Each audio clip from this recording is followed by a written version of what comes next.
Golo, komanso kuno kwatu ku Zambia, simanja umo. Paramount Chief Mberwa, the brother.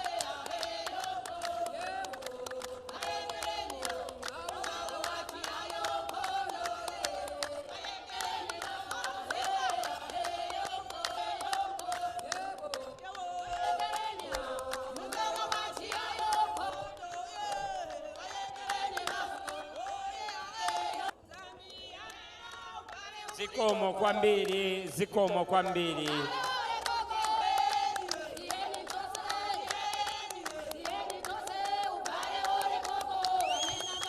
The Eastern Province, bwerani mulembese, tifuna as many performances outside the Eastern.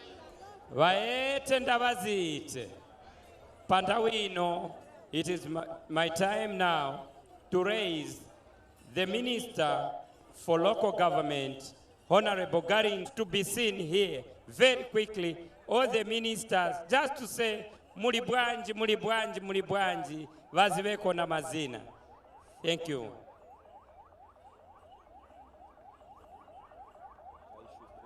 Izi ni nduna, maminista wonsa minawera kuno onani kuchuluka kwa maministers, kuonesa ulemu wapa dera. Nizapasa microphone kuliva provincial minister vazichite introduce tibwere timirire. Simon Piri, MP wakumalambo, ndiposo ndine minister wakuno kumawa Eastern Province. Zikomo kwambiri. Is Honorable Rodney Sikumba, Member of Parliament for Livingstone. Minister, Community Development and Social Services. Manja umo. Tulifye wino. Shinaliandi nine Honorable Mubanga, Minister SMEs. Mulishani mkwai wonse, Sport and Arts. Hey! Vae. Chacholi muliata. Manja umo. Majinami, Brenda, Mwika, Tamba, Member of Parliament, Social Security, Tanga Unku. Ndine Mike Mposha, Member of Water Development and Sanitation. Zikomo kwa. Mashinayandi Ninebo, Prime Minister of Transport and all. Ine ndine Ruben Mtolo Piri.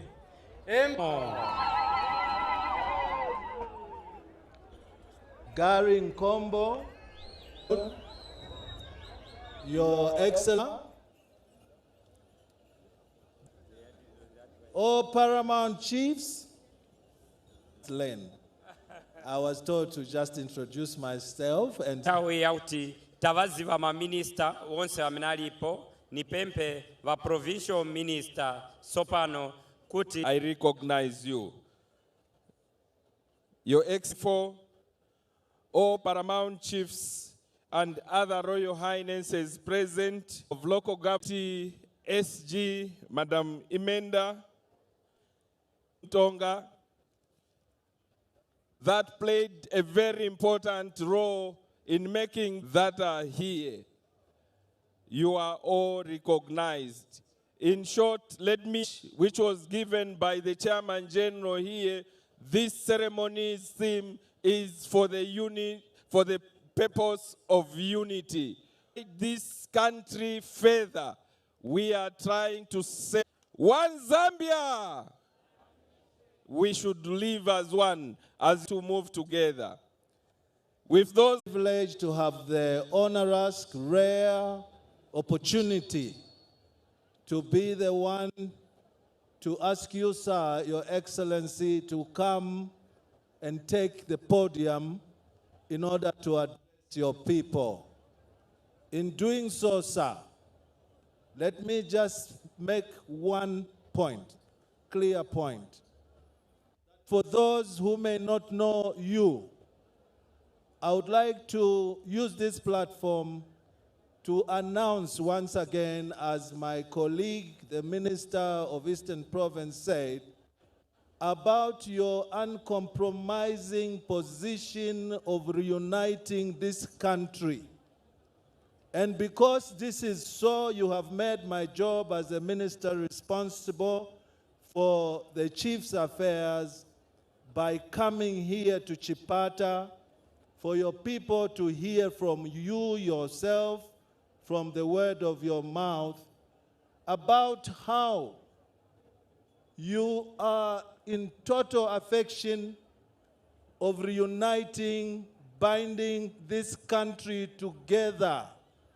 And that will be your legacy. The second thing that you have uncompromisingly told us in your cabinet is that you want to rebuild this economy. And based on those two pillars, sir, allow me now to take the rare honor, privilege of the humongous task of inviting you to the podium in order for you to address your people. Mr. President, sir.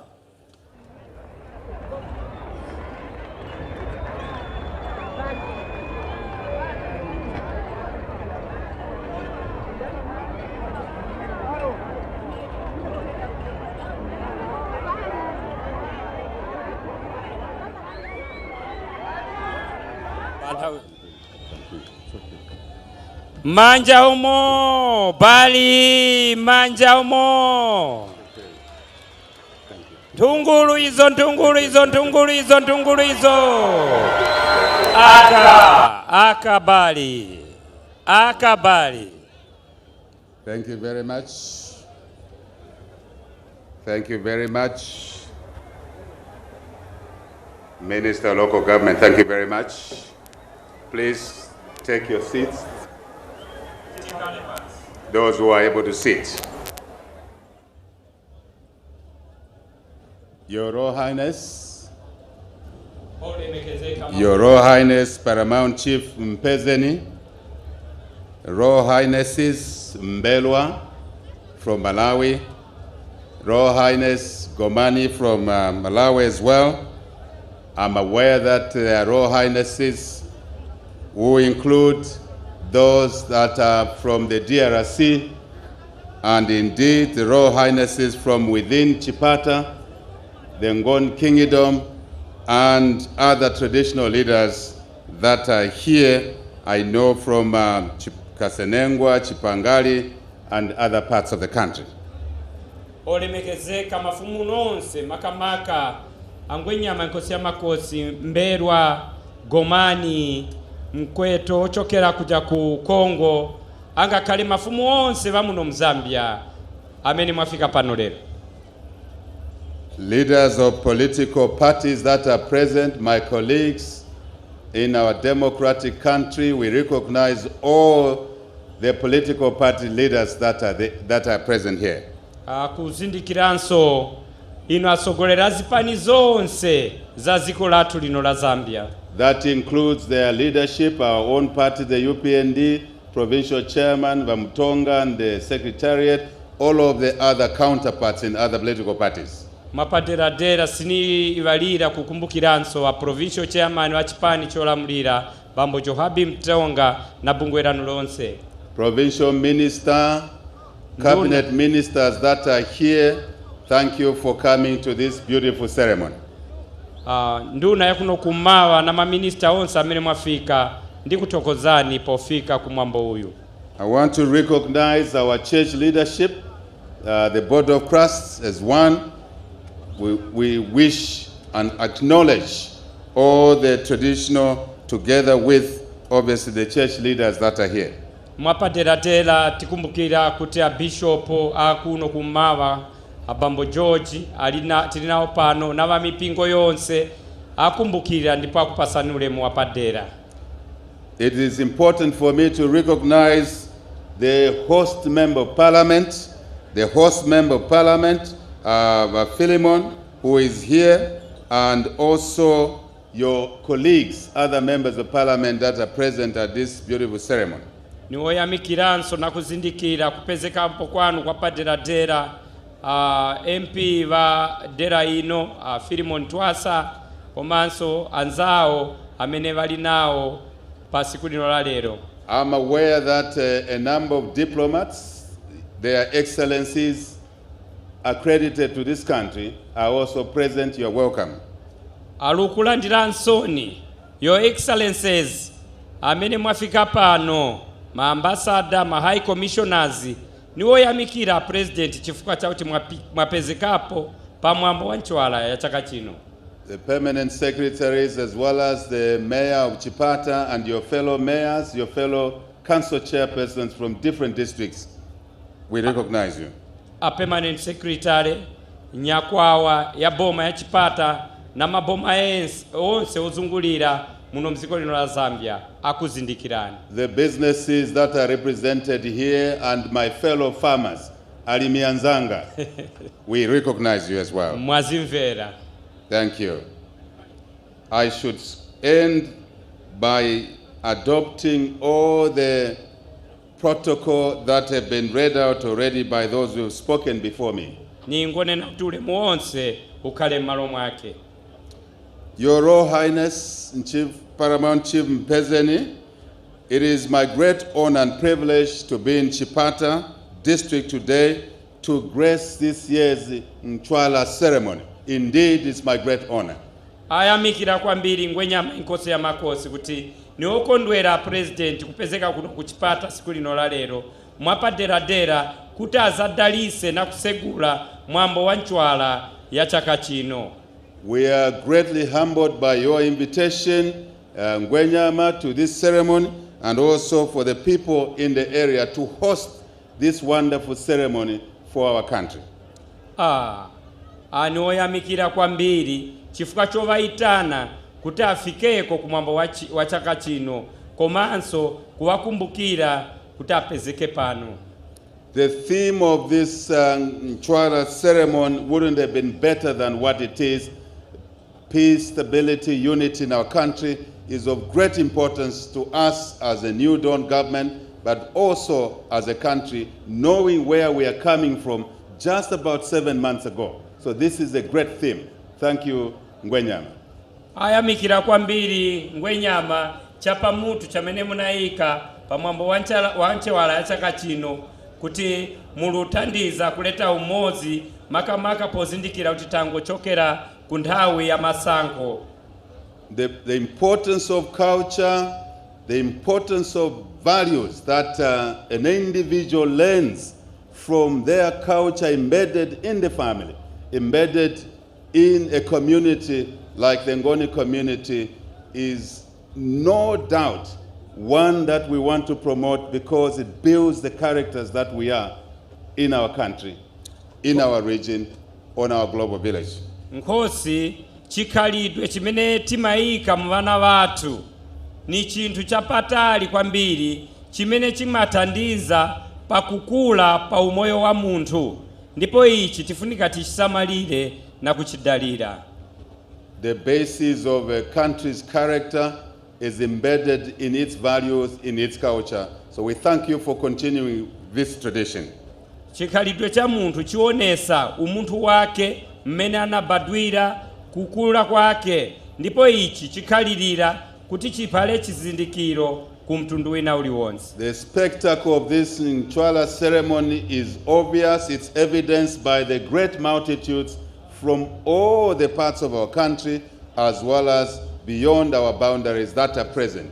That is the evidence that this ceremony is extremely important and it's valued by many more than the Ngoni people.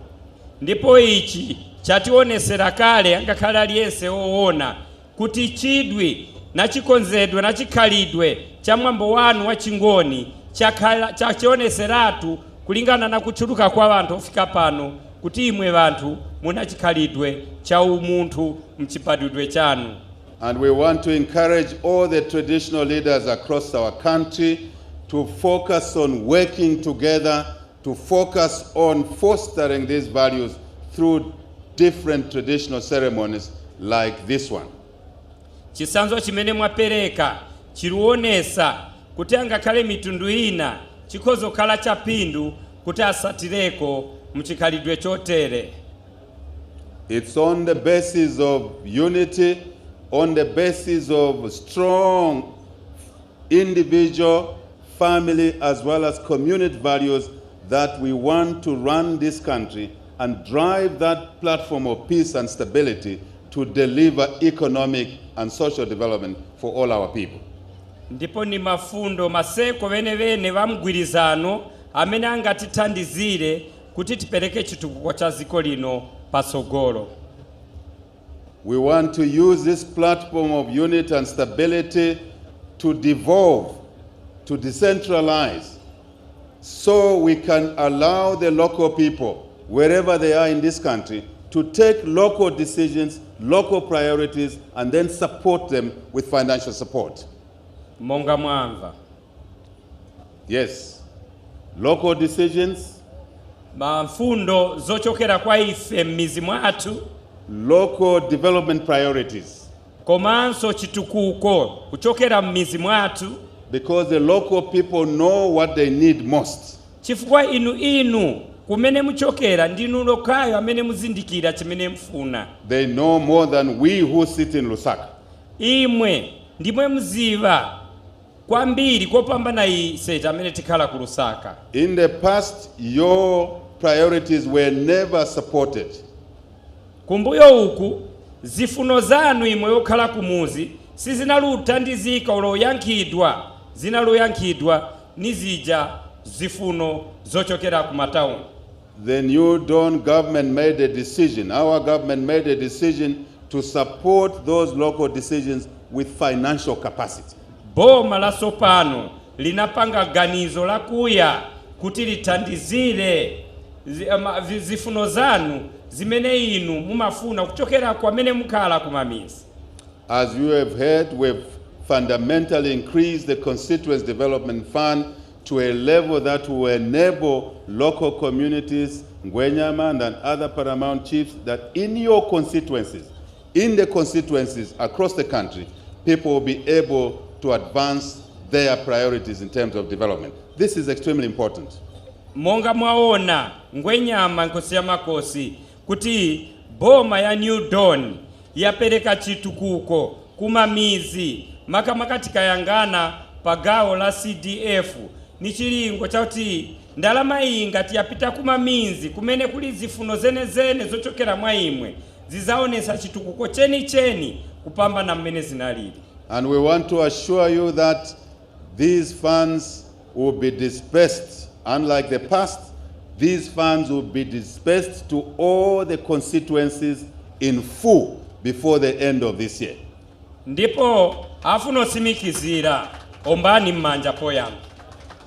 Afuno simikizira kuti ndalama izi za CDF zizaperekedwa usiyana na mmene zinaluchitira kale chaka chino chisanate, zizaperekedwa mosasalula constituency, mosasalula boma, mosasalula mbali ina iliyonse, zizaperekedwa kuti zikaonese ntchito ya boma la sopano. This is the equity we believe in. This is the fairness that we believe in. We are walking the talk. Ndiye kulingana, izi zizabweresa kulingana kwa kutauni na kumuzi zimene timalankhula mboma ya sopano. Further, we took a decision, a very dramatic decision against views of many that it was not possible to deliver free education. This is only our second month into the UPND budget, and we have delivered free education from grade 1 up to grade 12. Manja omo, mwamvwa mose chizungu. I will break it down for the interpreter. Ziko mkwambiri akuti boma la sopano laingokhala pampando chabe kusevenzesa budget yao kwa miezi iviri chabe, ndipo inu noka mukozoona bwinobwino kuti layamba kale zinchito zake kukwanirisa makamaka popereka maphunziro ya ulele monga monse muona. As at now, as we speak, just to be sure, we've been in office 6 months, but in terms of the budget, we are only 2 months into the budget. I want to make sure that the media does not quote us wrongly. boma iyi yankhala pampando miezi 6 koma kusebenzesa budget yao yakhala chabe miezi 2.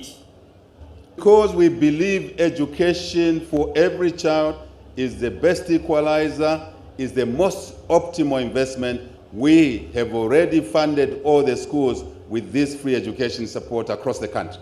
Pozindikira kuti maphunziro akachuluka yazathandiza na kumasula zinthu zambiri ndipo zikamasuka zinthu ndiye kuti mzaoneka chitukuko mziko. Tayesesa ngati boma ya New Dawn kuonesa kuti kufika pano masukulu vapasidwa ndalama zakuti zithandize kupereka maphunziro ya ulere ku vana va ziko lino la Zambia. I have heard complaints that the schools now are over-enrolled with pupils, and some people are complaining. You should not complain. You should be happy that there is over-enrollment. It means that pupils were sitting at home. They were not going to school before the free education policy was put in place. We should be happy about it. Pamveka paonekeratu kuti maripoti yovafika kuja kunyumba ya boma ku State House yaonesa kuti maskulu sopano yazala na vana kamba kakuti vana valandira maphunziro ya ulere. Ndipo ichi tisadandaule nacho chifukwa ndiye umboni woonesa kuti zinthu zina zinalupsinja nzika za ziko ino. We must prove that the policy is working already. That's the proof, as the English say, the taste of the pudding is in the eating. So that is the evidence. Our duty now is to support the schools with more classrooms. That's why we have delivered the money through CDF to build more classrooms and also to employ more teachers, such as the 30,000 teachers who we are going to employ this year. This is the way we run the country. Ichi chaonesa namweka mkozo zindikira kuti pudding imamveka mkamwa mkapanga sono upanga kwake kwa pudding kuti niyokoma pudding mboma ya UPND yaonekeratu pamene apa 1 vana valandira maphunziro ya ulere, 2 boma iyi izachita employ aziphunzisi vaja vaongoenda nganangwa mwazi chabe soncho 30,000 chaka chino. Ombani manja na mchinyanja. I interpret antusana mvele bwino at pudding ni chani kapena ngati mwakamba keke ka keke gamveka kuzuna sichonje kuzuna ngati mwakadia eya chikambe pudding ameneyo amene. Your Royal Highnesses, we are aware that education beyond grade 12 is also expensive. The bursary program is going on, ordinary program, but just a few days ago, we added another 30 million kwacha to take our children to colleges, those who cannot afford. That's just the beginning. Nikadionko chabya. Mwamvwa. Mafunziro niyo dula koma boma iyesesa mwanjira iliyonse kuti ithandizire mbali na mbali tirukambaza basare. Boma ya New Dawn iruyesesa kupereka support kapena basare kuvaja vovutikira noti mmaskulu chabe komanga kale mmakoleji kotero pali pano vazachita spend vaikakonso mfundo ina kapena nthampulo ina yakuti vazachita spend ndalama zosacheperera pa 30 million. Your Royal Highnesses, I did follow the statement made by the Minister of Infrastructure. It was misunderstood.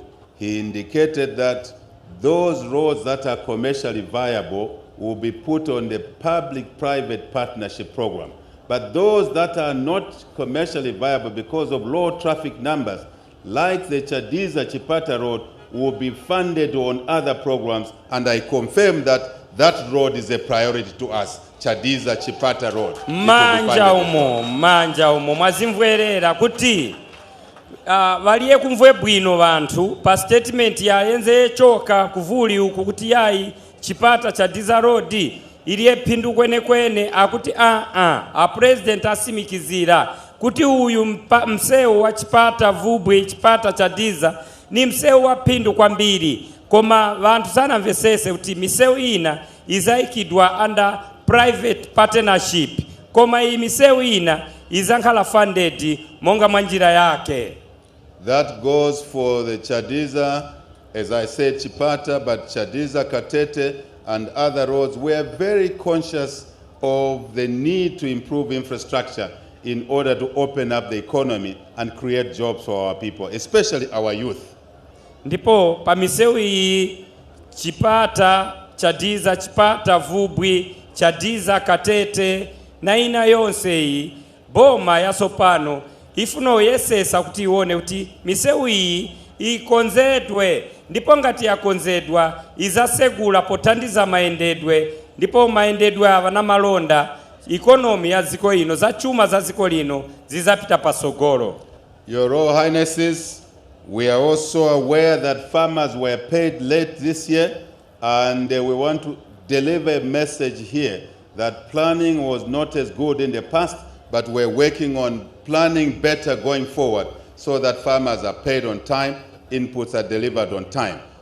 Ndine mulimi munzanu, niziva za ulimi, and we committed that we'll work together to improve agriculture, more than just fertilizer, more than seed, but what we want to call, we are calling a full agricultural support program, including irrigation and other crops.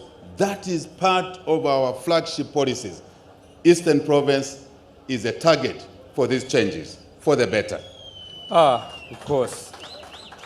Mwamva auti nine mulimi mzanu ine, ndipo nizindikira kuti chakachata, ulimi wa chakachata, alimi mnasauka, vena mwalandira ndalama za 2021 mwazazilandira mu 2022. Ichi chinakusokonezani mbali zambiri. Nikumva namwe chifundo chifukwa plani kapena kakonzedwe ndondomeko imene inaikidwa sinali m'malo mwake, sinali abwino kwenekwene. Ndipo pokala ichi boma ya New Dawn izayesesa kuthandiza inu alimi angakhale kuikako ulimi wothirira kuti za chuma zipite pasogolo, popeza ulimi wothirira mukhoza kukolola angakhale pa nthawi imene kulibe mvula. At least I can confirm that all the farmers have been paid so far for the previous season. It wasn't in our budget, but we made sure that farmers were paid, and that's our duty because these produce food for us. Without farmers, kulibe vakudya kunavutika compound kuja. Ngati kulibe ma farmers. Ngati kulibe mulimi ziko izankhala na njala. Ndipo nifuna osimikizira kuti kufika pano talipira alimi wonse pa zolima zimene vanachita chakachata, pozindikira kuti ngati kulibe chakudya kuzakhala njala ni mavuto monga kunavutika. I want to say to the Royal Highnesses, without boring you, you've been here for long, we are committed to working with yourselves as partners in development. We are not in competition. The UPND government is not in competition with traditional leaders. Neither is it in competition with church leaders. We are complementary. We will work together to better the lives of our people here and everywhere else. Boma ya New Dawn izasebenzera pamozi na mafumu imwe izindikira kuti ndinu vantu wapindu amene mungapereke chitukuko pasogolo, ndipo ifuna olonjeza kuti izayesesa mwanjira ina iliyonse mosa kusiyani kumbuyo, koma kusebenzera pamozi na mafumu kuti tikonze umoyo wa nzika za Zambia kupita pasogolo. We are determined to restore the integrity of traditional leaders. In the past, traditional leaders were treated differently, but not so good. Going forward, you will be happy with the way we will relate with yourselves in serving our people. Ndipo mzaona noka kuti mavuto ya jamnalukumanaka nayo kale mafumu boma ya New Dawn izayesesa kuona kuti zikhaleza kumbuyo.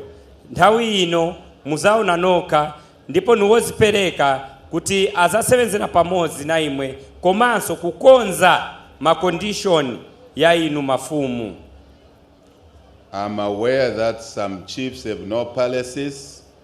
We want to institutionalize every chiefdom by making sure there's a palace in every chiefdom. Otherwise, there's no way a chief will help govern this country if they don't have a proper official office and establishment. That is important to us, and there will be no segregation. It doesn't matter which chief voted for who, it does not matter.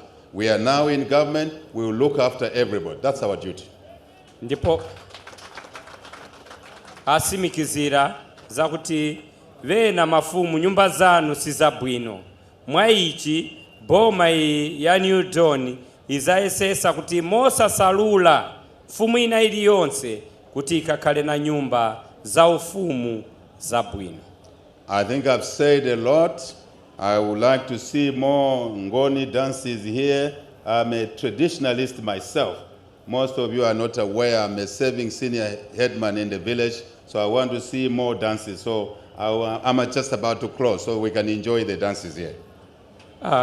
Vena simziva kuti na headman kapena alamulira muzi apa alili a president ndipo akonda kwambiri kuti aone magule ndipo pamene akalibosiriza I think ali okonzekera kuti aone magule ambiri. I want to conclude by saying that traditional leaders, church leaders, this New Dawn government, let us work together to end child marriages, early marriages. Let us work together to end early pregnancies. Let us work together to end gender violence. Nifuno pempha mafumu kuti tiye titandizane kuti tipewe ukwati wofuwa, ukwati wabana ang'ono kapena khalidwe yankhanza. Chonde tiye tione kuti izi sizipita pasogolo koma zithesedwa. Let's continue fighting COVID because it's taken a lot of our loved ones. Please, let's continue observing the indication, the directions from the health experts so we save lives of those that we love. Chonde tiye tiyesese kusatira ndondomeko ya zaumoyo kuti tipewe matenda ya COVID. Chifukwa matenda haya yasakaza abale watu na nzika za ziko ino. Let's encourage vaccinations as well. I'm fully vaccinated myself and I'll be getting my booster soon. Tiye tiyesese kuchaisa nyeretizi za corona. Monga president mamene anenera kuti analandira kale iwo katemera wose bwino ndipo kwa sala nthawi ing'ono azaikapo katemera onjezera kuti apewe matenda ya corona. Once more, I want to thank the organizers of this Nc'Wala ceremony for a wonderful job. Wonderful job. Well done.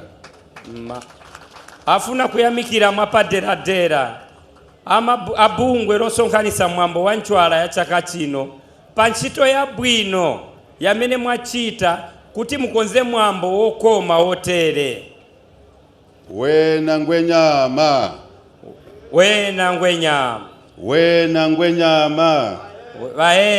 Vaete nkosi ya mankosi. Siyabonga kakulu. Siyabonga kakulu. Thank you. Vaete.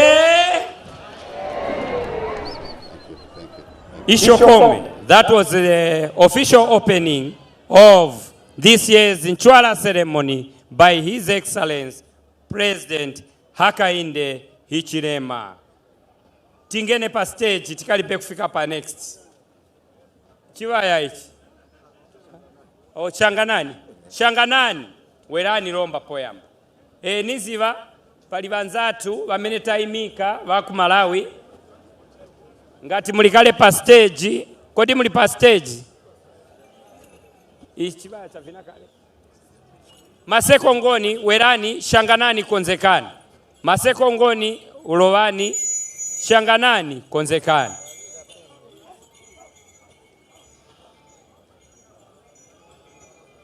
Maseko Ngoni.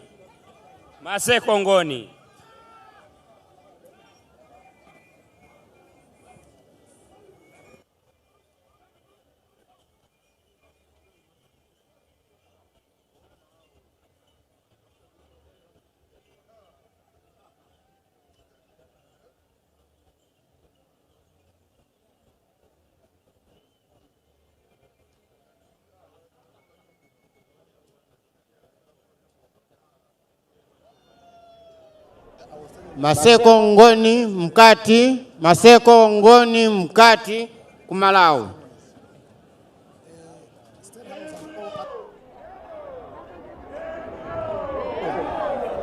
Bete kwa sema kosi.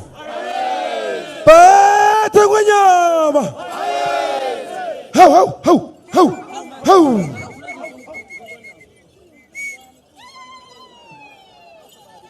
Bete kwa sema kosi. Beze. Siyakubonga kakhulu kuza la eZambia. Njengathi izenzo zakho zihle kabi. Futhi abantu bayakuthanda kabi. Lo mcimbi lo uyenziwa la eZambia umzima kabi. Siyacela izingane lezi zincane kuthi nazo sizokuba lo msebenzi lo mcimbi lo kuyenziwa umuhle kangaka.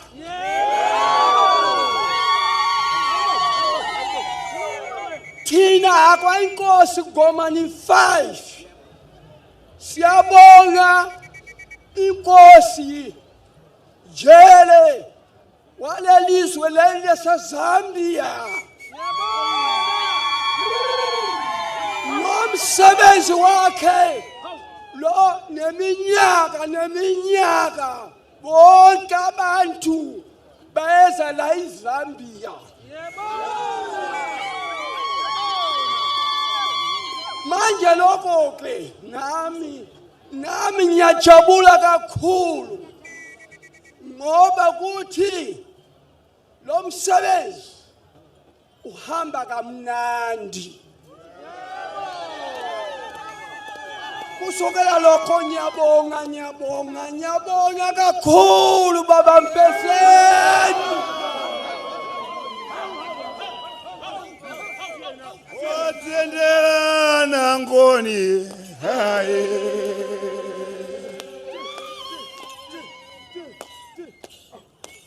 Wotendela na Mpezeni nayo jingoni jikalipo. Mpezeni wa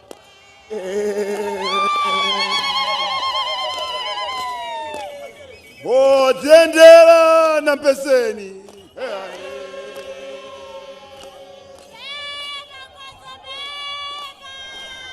Wotendela na Mpezeni nayo jingoni jikalipo. Oya kwa kwa.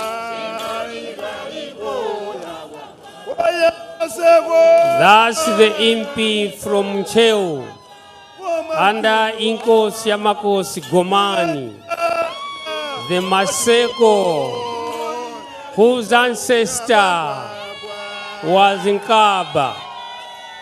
They migrated together with the Soshangan, Zwangendava, from South Africa after the defeat of Sweden by Shaka Zulu. We were together in the Ngoni Speaking people under the Ndwandwe. So Shangan remained in Mozambique, where he formed Gaza Empire, named after his grandfather.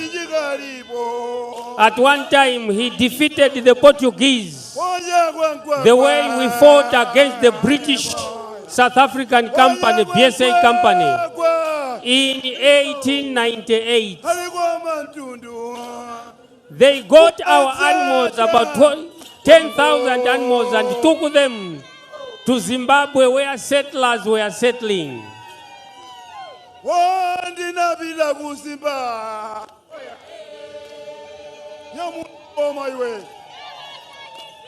You saw the group of Mberwa. Mberwa is the brother to Inko Siamakos Mpezeni. He's equally Inko Siamakos in Mzimba. Gomani is Inko Siamakos in Nc'Wala. All these are people who were under Zwide until the time they migrated from South Africa. You can see we resemble in terms of how to dance, how to speak, and how to do things.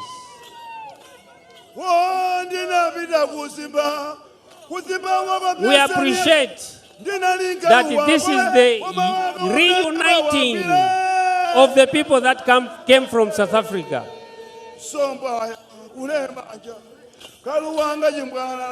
Nc'Wala ceremony is a uniting ceremony.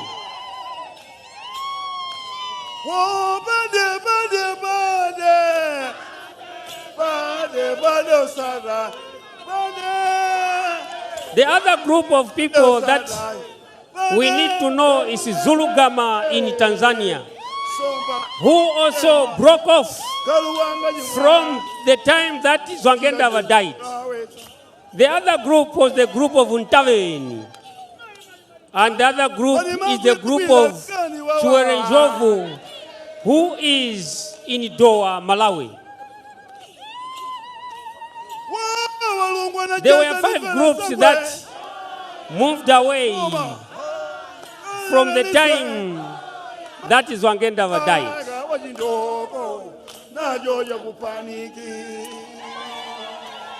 When Mpezeni left Maputo, he passed through the Bembaland. During the time of Chitimkulu Chitapankwa, around 1855, somewhere there. And they fought, and we really fought. At the end of the day,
Branch from Kumaba, Zambezi Seed, the suppliers of the famous open pollinated maize varieties, ZM521 and MMV409 formulated in both early and medium maturing varieties, partners with the organizing committee of the Nc'Wala traditional ceremony of Lusaka in sponsoring the 2022 Nc'Wala traditional ceremony of the Ngoni people of the eastern province of Zambia. Let us join hands and celebrate culture and bumper harvests with Zambezi Seed and Paramount Chief Mpezeni of the Ngoni people at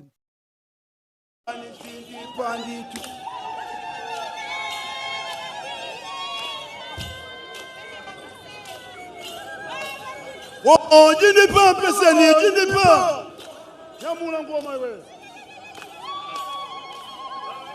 Jinipa, Mpezeni, Jinipa, Jinipa, Timaba. Wai.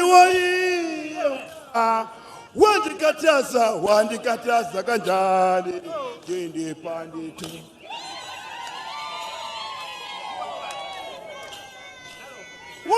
Amayindiribe wangoni, amayindiribe ndibamba waomwe, amayindiribe ndibamba waomwe, tambala oyi uya,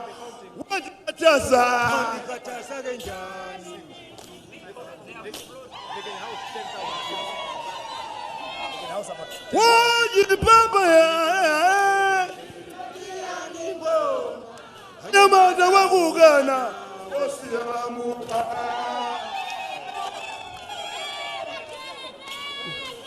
wajipamba iwe taonga kwa mbili siyabonga kakhulu wandiya wino mwenu wangoni namshanje janga muzira na bantu ndubanu bomweba tatokoza Maseko Ngoni Gomani mukitenga nziwa mwavina zikomo kwa mbili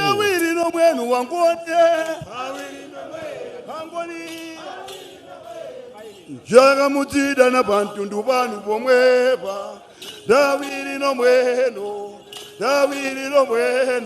jaga muzida na bantu ndubanu bomweba jimba ndiyanigo hayana wakugana zikomo kwa mbili Maseko Ngoni under Paramount Chief Gomani pantawi ino chairman jeno afotokoza zamnikero stage a minute over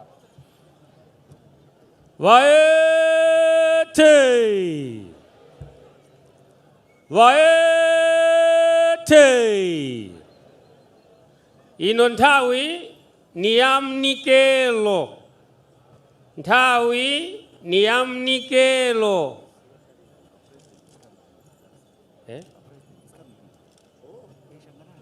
Okay.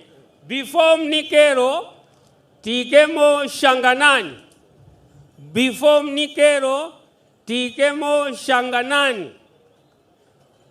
Kwachoka a president, His Excellency, the President of Zambia, Mr. Hakainde Hichilema Akabali. Shanganani. A message from the King. His Royal Highness would like to give a gift of courage, energy, and power. Energy and power? How? Make an appointment with the king. State your business here. I'm here to see the king.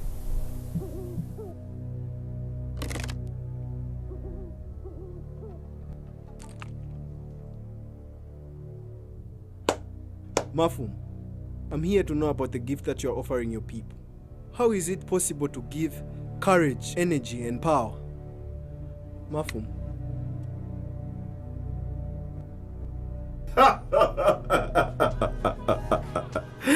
Meet the one true king. The one true king. The one true king. I've got the energy. Black Panther, coming in 3 flavors. We'll be alright. So much love for my family. There's nowhere else I'd rather be. They're by my side and I can't deny I'll be alright.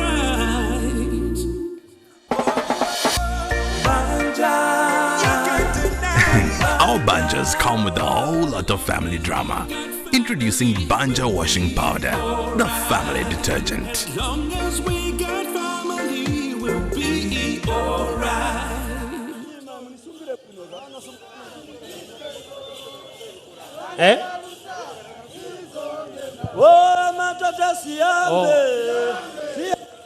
Moto kayunyamula mnikero ipezeke mwa msanga. Siambe mumtengura o mazima.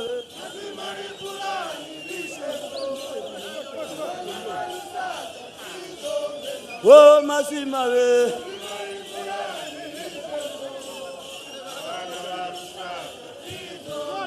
Form up properly. You are soldiers of His Excellency.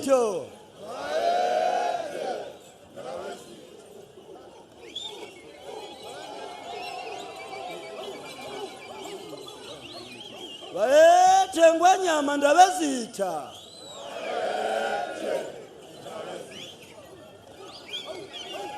Mwaona masoja wa presidenti.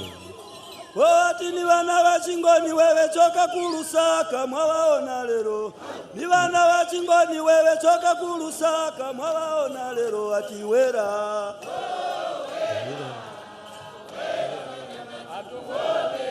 Ati wera.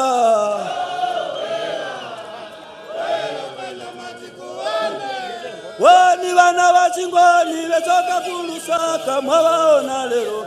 Ni bana bachingoni bechoka kulusaka mwabaona lero ati wera.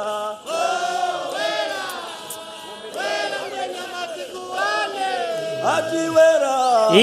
Impia a presidenti muliko na twanyamata future dancers.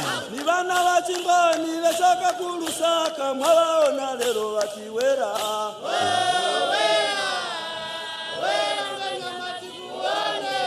Ati wera.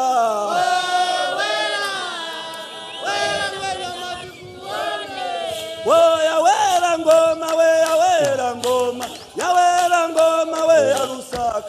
The president himself is going to command, giving the command to his soldiers.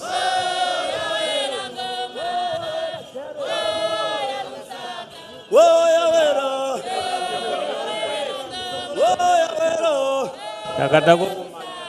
Woya wera ngoma, weya wera ngoma, ya wera ngoma, weya lusaka. Woya wera ngoma, weya wera. Woya wera ngoma, weya lusaka. Woya wera. Woya wera.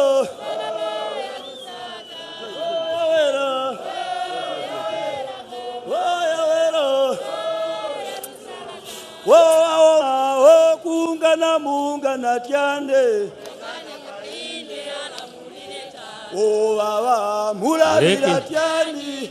O baba lekana kainde ala mulire. O baba. O baba lekana kainde ala mulire. O baba kungana mungana tiande. Tewa tutichokemo inko singwenya mampezeni 4 ofuno vina pamozi na president tienti wapase mpata na papata. Security, let us work around the clock to give chance so that the Majesty dances with His Excellency the President.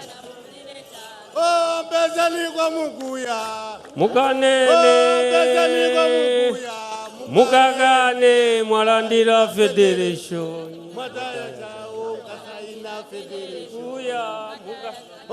Mbezeni kwa mukuya. Ambezeni kwa mukuya.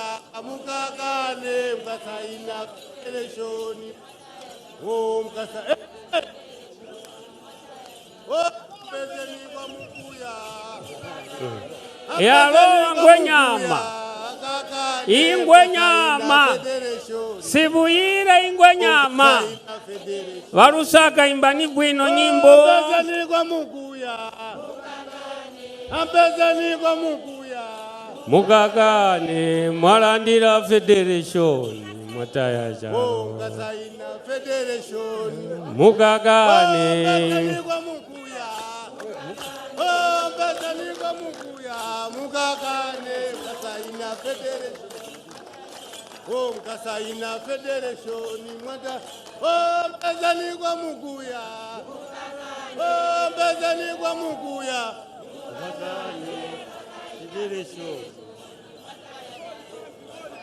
Lusaka, Mbezeni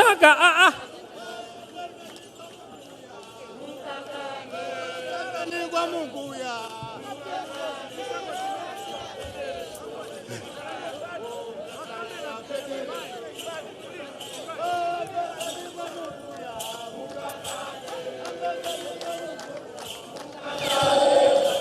Federation, mata Mkasaina Federation. Mkonzeke mnikero. Ampezeni kwa mokoyo ukakane. Mata Mkasaina Federation. Mpezeni kwa mokoyo. Mpezeni kwa mokoyo. Ukakande mkasai. Ni wangu huyo. Ni wangu. Mpezeni kwa mokoyo. Mpezeni kwa mokoyo.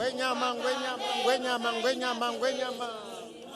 With His Excellency, the President of the Republic of Zambia. Ngwenyama ndabezita. Tirarera we, rarera nyama ugwaze. Chivinda nyama. Rarera we, rarera nyama ushawe. Chivinda nyama. Rarera size. Rarera. Size. Chivinda nyama. Rarera. Size. Rarera. Size. Chivinda nyama. Rarera we, rarera nyama ushawe.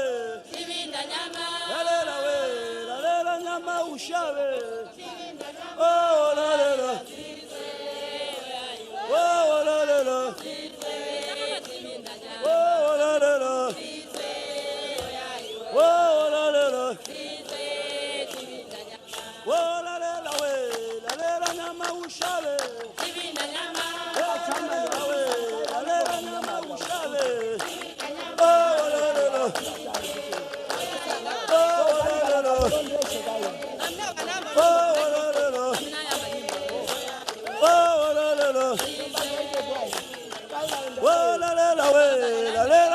Ushawe,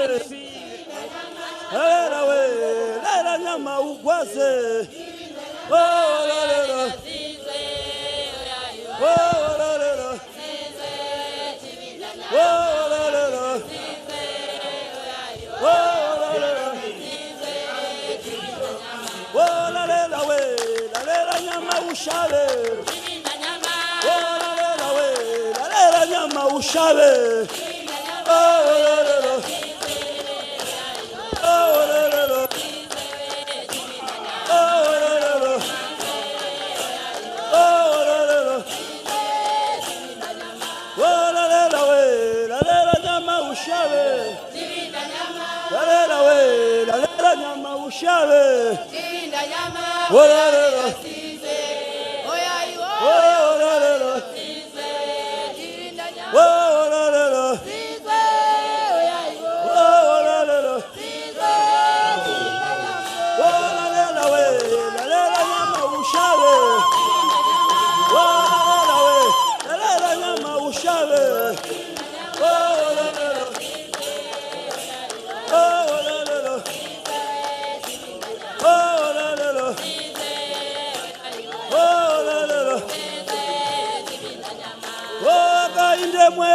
Mayona ngwembe, mayona ngwembe, mayona ngwembe,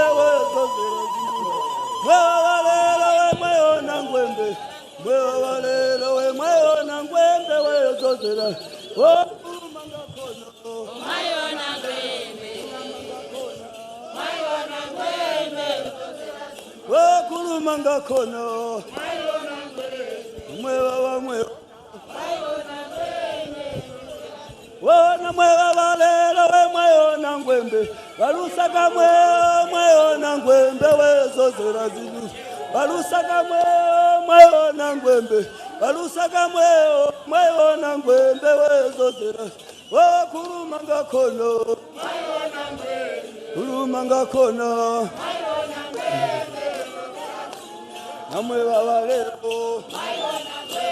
Namwewa valera. Una mwevalero we mayona ngwembe. Namwevalero mayona ngwembe wezozela zinu. Namwevalero ngwembe. Namwevalero mayona ngwembe wezozela. Mpezeni jere. Iyo nkhani. Sairi jere.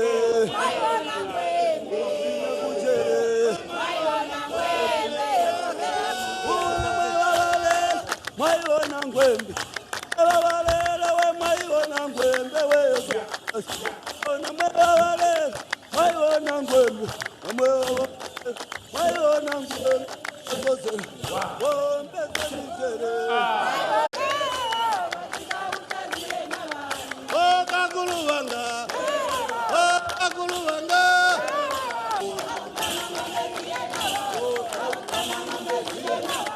Ukora ya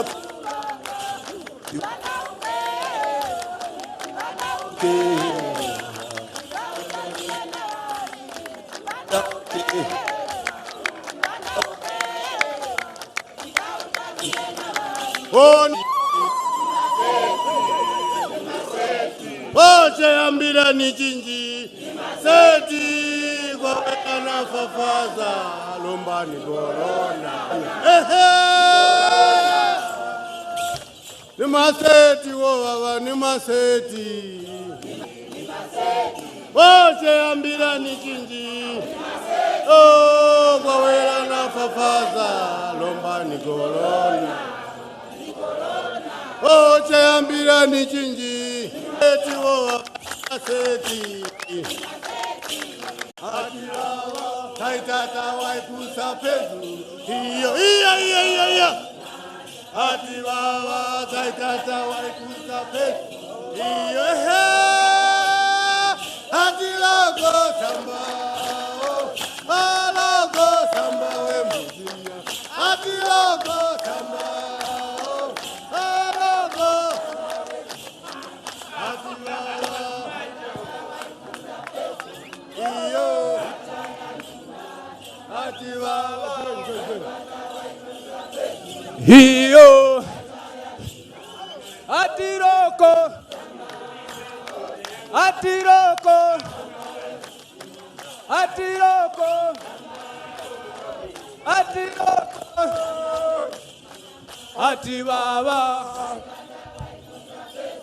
hiyo Atibaba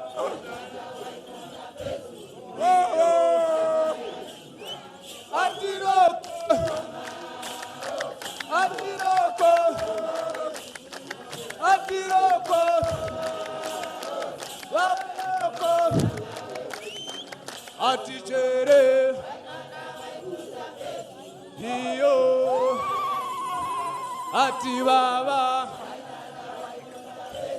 hiyo Atiro chengwa nyama ndabesita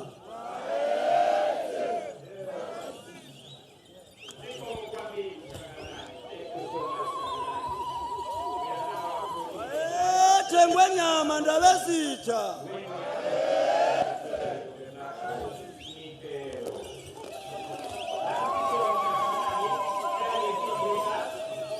Woti aiwera kambe omva olini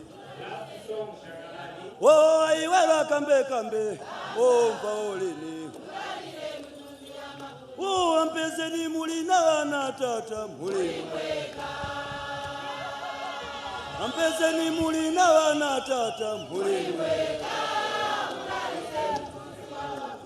ampezeni mulina wana tata mulini Ndabasite mulina bani mweo aiwera kambe omva olini mulalike aiwera foleta yo omva olini mulalike ampezeni mulina bana tata mulini ampezeni mulina bana tata mulini ampezeni mulina bani mweo mulini Ndabazite mulina bani mwe hey aiwera kambe omva olini mulalike aiwera foleta yo omva olini ampezeni mulina bana tata mulini ampezeni mulina bani mweo ampezeni mulina bana tata mulini Ndabazite mulina bani mweo aiwera foleta yo omva olini mulalike aiwera foleta yo omva olini Asiamba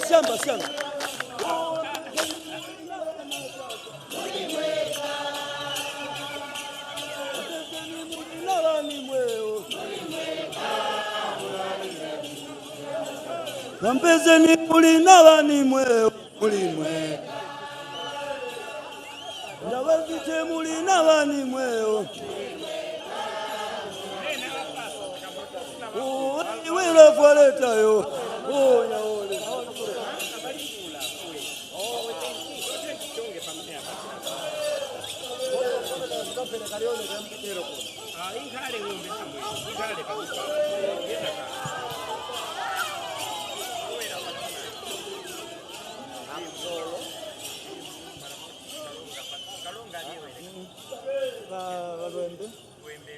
Years ago, Kachema Meat Suppliers started out with one outlet in the heart of the Copper Belt.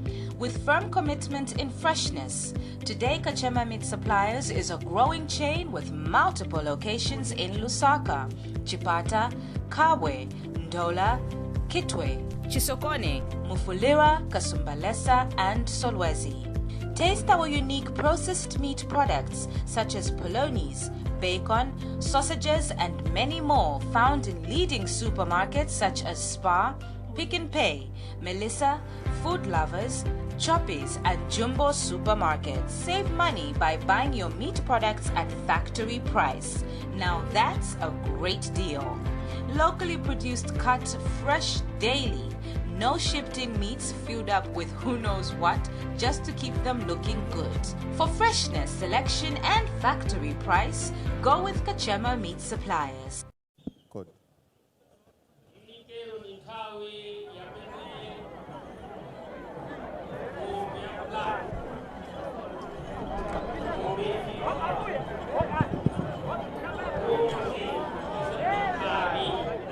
Mankunzi ya black yugwaziwa na nduna ya gogo mazimavi lukezo akagwaza otolako luwende lira inkosi ya makosi kunkhala Ngwenyama, the king of the jungle, akumwa akamwa wocheka vakacheka otolamo vivindi vira vivindi vunkhala msamulo niyoshoka so mkamulo chite msamulo ula aliyense ali pano aliyeko kuyambira His Excellency the President and all ministers that have accompanied the President vazachaya msamulo lero kutanthauza kuti Ngwenyama yakulandirani, Ngwenyama yakondwera kuti mwazonithandiza. Ng'ombe ya black yutanthauza chinji, yutanthauza mikumbi yogundira, nimbus clouds, those that have done geography. Uyuleta mvula kairi ngati mikumbi kuliye, mvula kunkhala kuliye, ati mvula ni mikumbi. So komanso nthawi yameneyi ni nthawi yakuti nkosi ya makosi yulawira na majozi,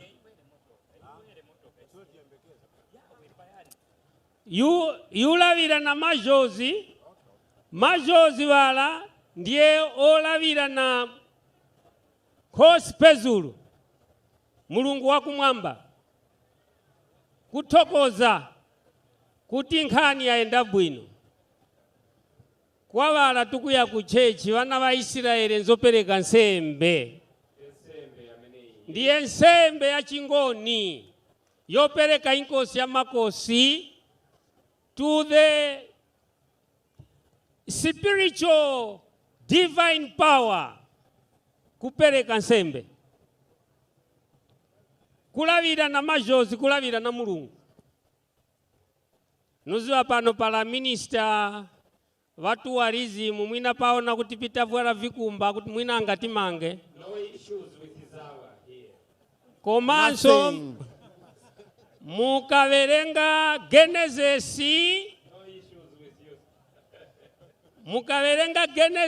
3 verse 21 Adamu pempeza kuti sali bwino Mulungu emuja kuti ukovala vikumba empasa vikumba seta Ngoni tina license yochokera kwa Mulungu kuti tukovala vikumba vaete so osa timanga vazawa we have the license from God in the book of Genesis.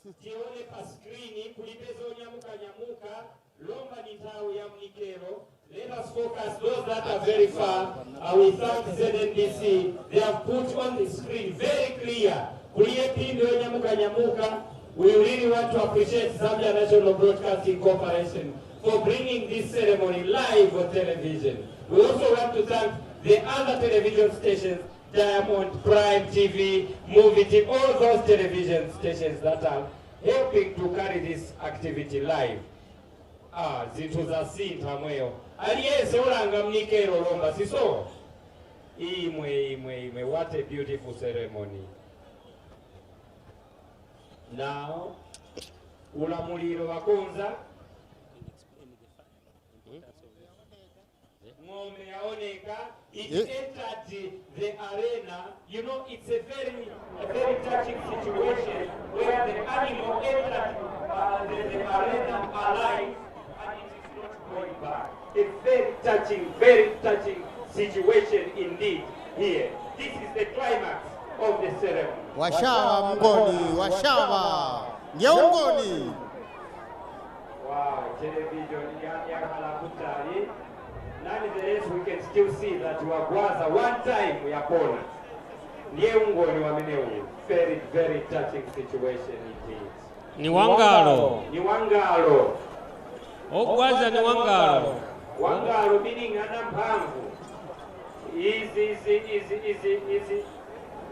really a man.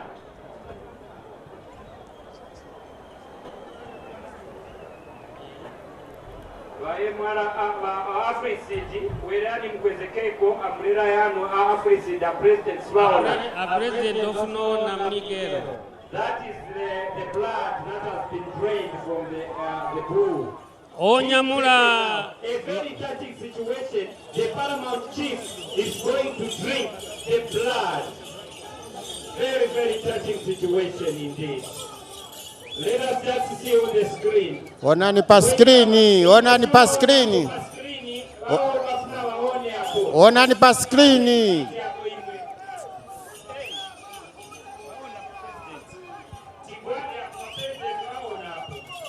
Wow, wenyama yama chilopa. Wow. Dawe ya mnikero. Mnikero, ingwenyama shena chile ugo. Zabona kile chani. Kule nyama baza ilo haba bonge haba watata. Nyama. Tibi. Ibone kuti mnikero, ugolo. Africid, wena nikwezeko kumanga umbrella yanu Africid. Eosi tingwe mazulu akaili na mvula kulie. Ayero kwena mvula lero mwambo waenda pwiti. Africid, the umbrella is obstructing on the television to the president seated here. Either you raise it higher, if it's possible, or you bring it down. I'm sure everybody has seen. We really want to thank you, Mwachitati Zakwambili, Africid, because of this. Yes, thank you. You can still raise it afterwards. Thank you so much. You made our work easy here.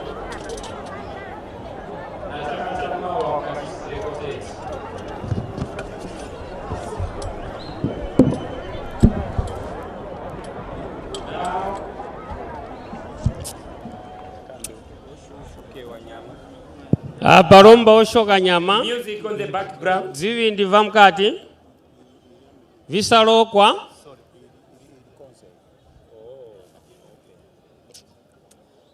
we can see the roasting of the liver. When it is roasted, it will be taken to Ngwenyama to eat and share. Music at the background. Praise the Lord for giving them fresh crops in the field.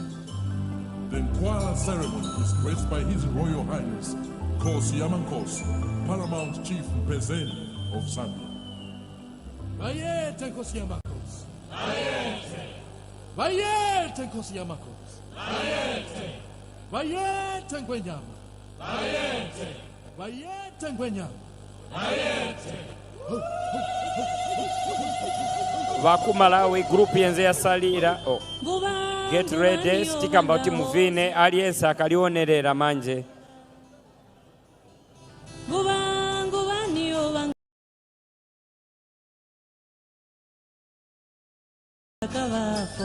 Aujeni, nyamusha kunjani, impinge nile majakazi, sendezayo nguva, waona majaya hati sendezayo, haigwa zisendava, hati nguva.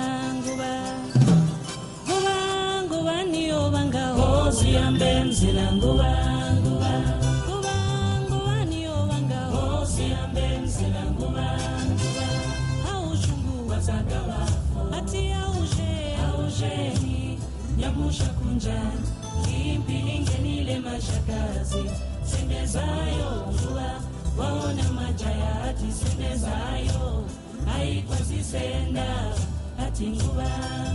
Vamambaso tiyambe kukonzekera ni nthawi yakutingati msamulo wachitika tiza yamba kuchita announce ma presence yopereka kwa Ngwenyama, ndipo tasala na grupu imo yaviri yakumalawi imozi na yakumozambiki. So vaku Mozambiki vachoka kutali maningi. Of course venze vavina poyamba tizawa pasa futi second chance. Nyamusha kunjani, impinge nile mashakazi, sendezayo nguva, waona majaya hati sendezayo, haigwa zisenda, hati nguva. Haushu wazagawako, aujeni, nyamusha kunjani, impinge nile mashakazi, sendezayo nguva, waona majaya hati sendezayo. Nthawi ya mphaso ikafika, oyamba kupereka mphaso pa nthawi iyo ikafika ni va President His Excellency President Hakainde Hichilema, ndipo vazambezi seed valeta ng'ombe, tizaiona valeta ng'ombe. Thereafter we'll be announcing. After the president will be there, the minister will be there.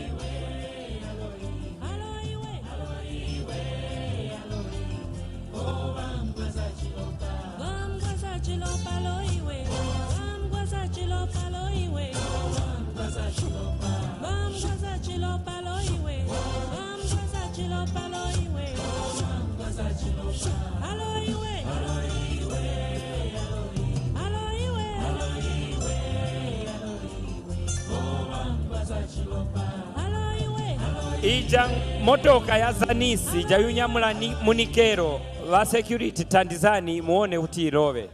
Motoka ya zanisi. Continue music.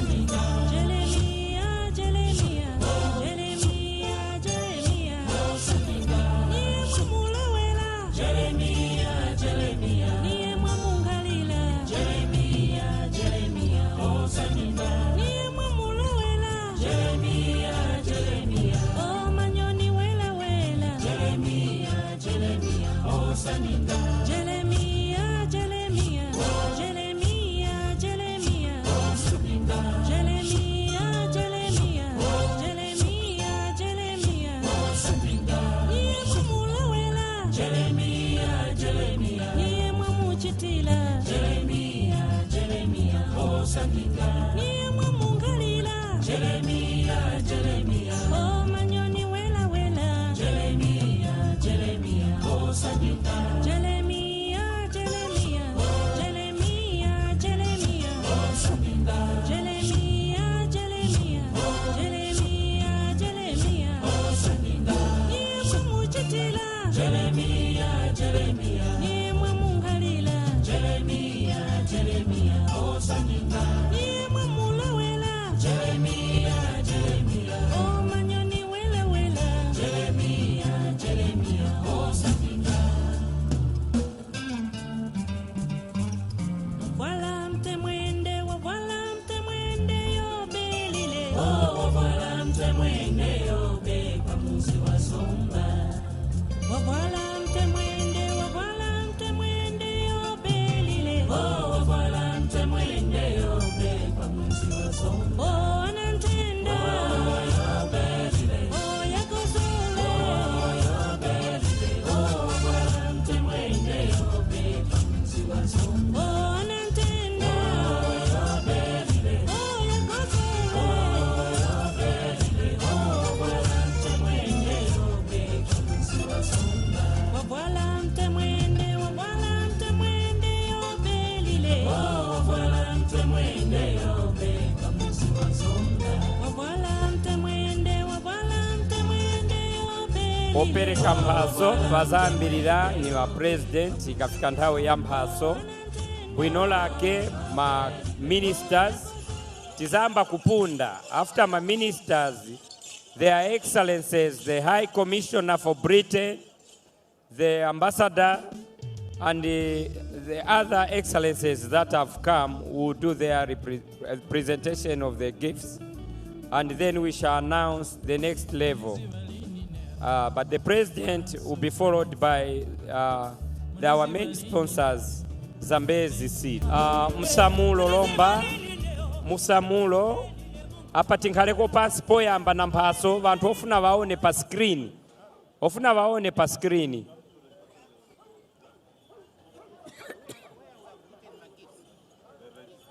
We normally just use the registration.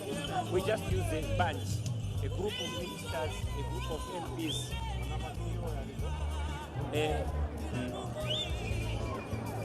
Manje hapa wa president siwaona msamulo please.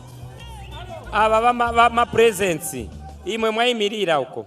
Titandize nkoni huko. Siba bayangana pa screen. You see? No. He has lost it. He has lost it now. So Msamulo, our president, Ngwenyama inkosi ya makosi yalya ndipo you sharing na makosi wonse kuyambira Paramount Chief Mberwa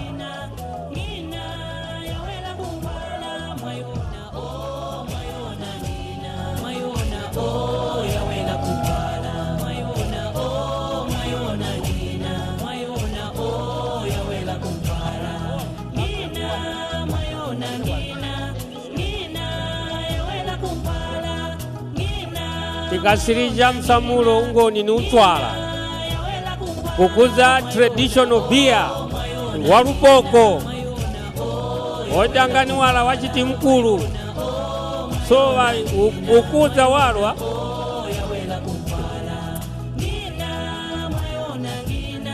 awanyamula ndiye Mshamunye, the prime minister of the Ngoni kingdom. Mshamunye, the prime minister of the Ngoni kingdom.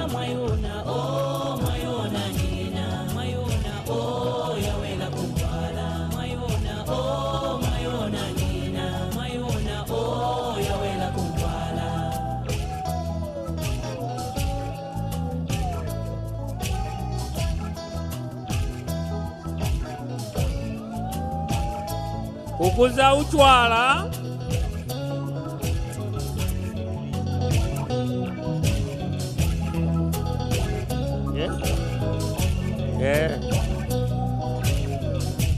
Mayona ndinda yudilina mutenguleni lubanza la singo. Mayona ndinda mutenguleni luwanzala singo mutengula oh mutenguleni oh mutengula oh luwanzala singo mutengula oh mutenguleni oh mutengula oh luwanzala singo mwaiona ndinda yulilila mutengula Uchwala ukuza mkele wa Uchwala mkele ufike Uchwala uwele mkele wa Uchwala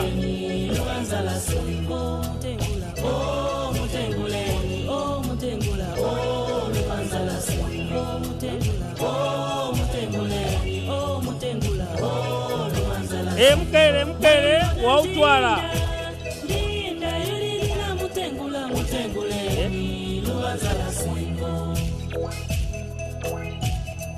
mwaiona ndinda yulilila mutenguleni luwanzala singo mutengula oh mutenguleni oh mutengula oh luwanzala singo mutengula oh mutenguleni oh mutengula oh luwanzala singo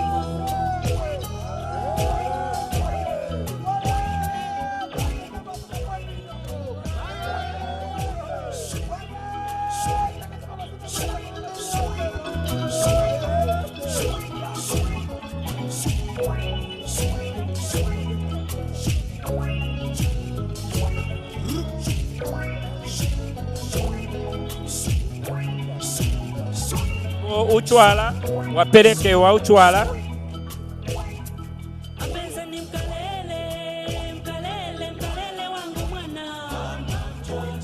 tingaone pasogolo angoni ekamba kuti nyama omasoti walwa Uchwala maona pali mkele wa Uchwala puza Uchwala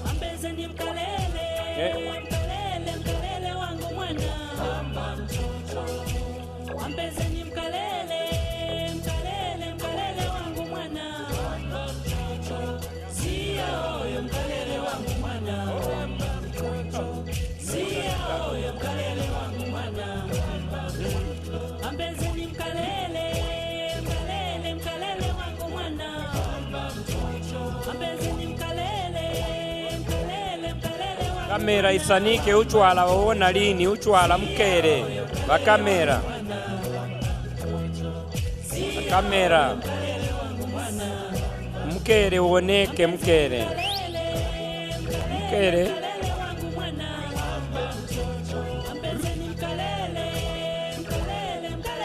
bantu ofuna waone Uchwala nongo ya walwa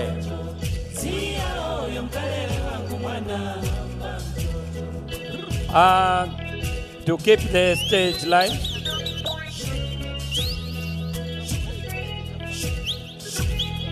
Pa screen titandizeni. Focus what is happening there. Pa screen. The screen is not picking. ZNBC. Technical fault. People wanted to know what is happening. The technicians have switched off the television.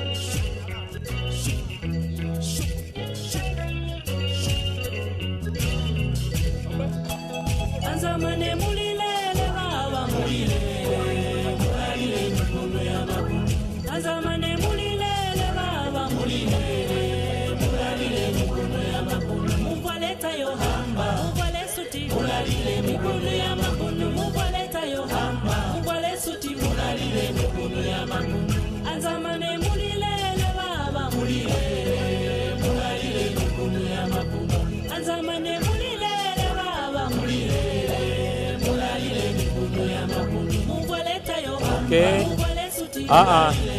Musamulo walieka wachitika. Thank you so much.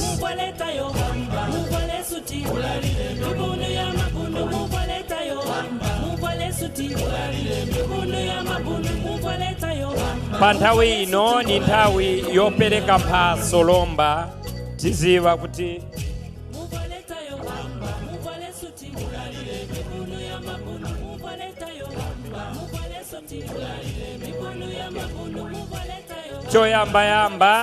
choyamba ni nthawi yopereka mphaso ndipo aliyense wanyamula mphaso akonzeke. Batistizambo ita 11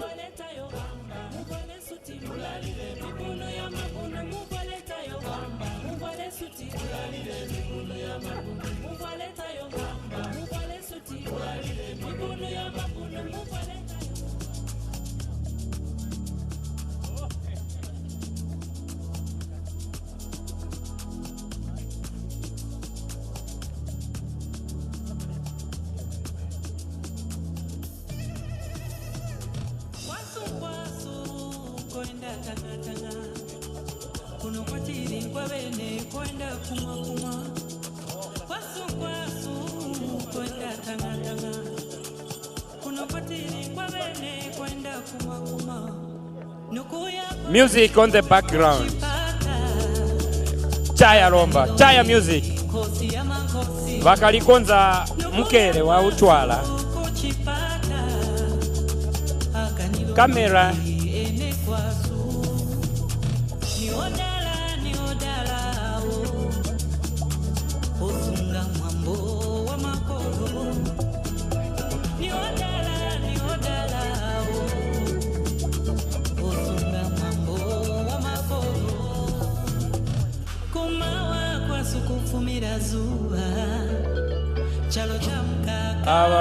Vataya tuntutu amuluko kamanga mwauona mkere ati now accompanying ndiye kalitwe ya suseo tangoni. You can see it live on television there, courtesy of Diamond TV. Awo Amaya Vaida serving senior chief Nzamane. The first was Ngwenyama Inkosi Yamakosi.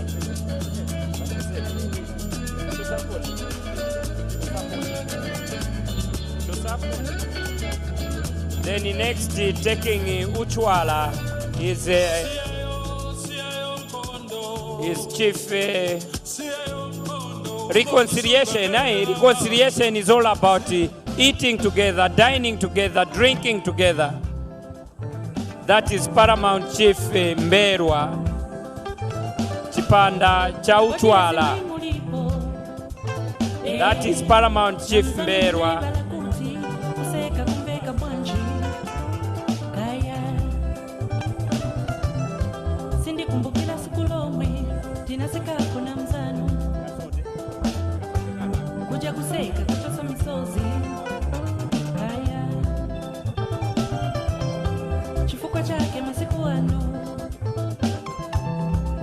Gari moto ya Zanis titandizeni, gari moto ya Zanis yamene nyamula ng'ombe ya mnikero, please itose ng'ombe ya mnikero mukati mula bakali saving anditu Nc'Wala mkomboti.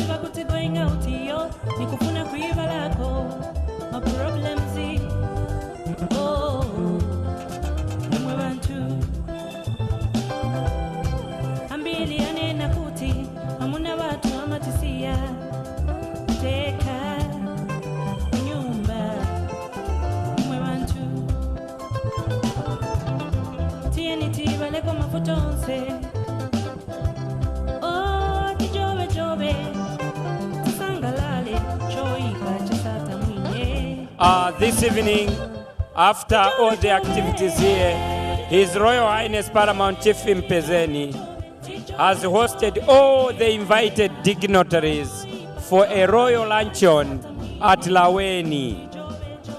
Those that have been invited and have been given the cards, there will be royal luncheon, which Ngwenyama has prepared for all those that have been invited, special visitors by card.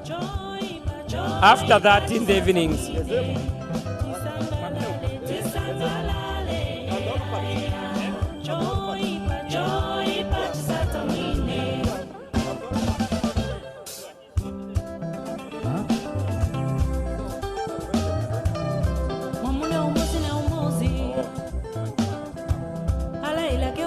Okay? Taona Maya Vaida Vachoka, Gaola, Lakumwa la Sira, ndipo lomba tiamba activity yopereka mpaso. So no pa stage spanga ngale flat. First vakapereka grupu yoyamba tizaikapo chivaya. But pali pano wait. Ni nthawi yopereka mpaso.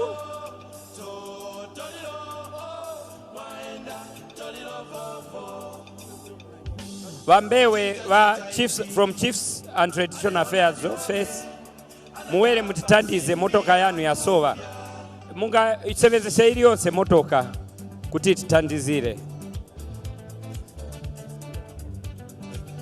Apalomba pangala clear tiona first present to be given by His Excellency the President who is still our guest of honor.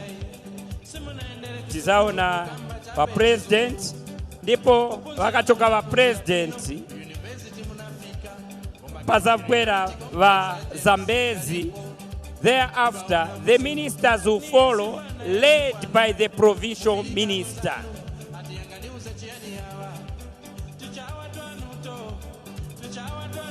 Titandize wakapereka lazaenda president kukamba nayo ngozi pafupi za paso yao.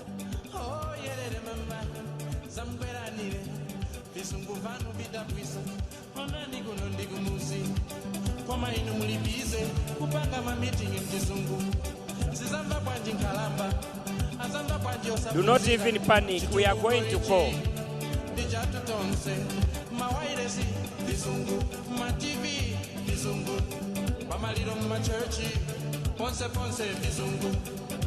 Vonse ni popopera na James. Singashaka pintu vanu vanu.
Tita kuona president aendo fika na kumafumu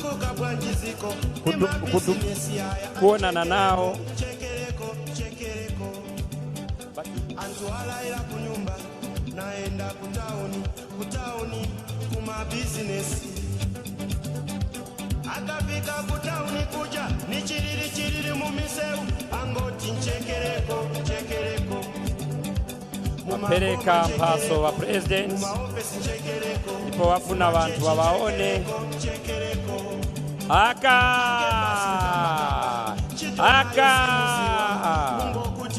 akabali. Next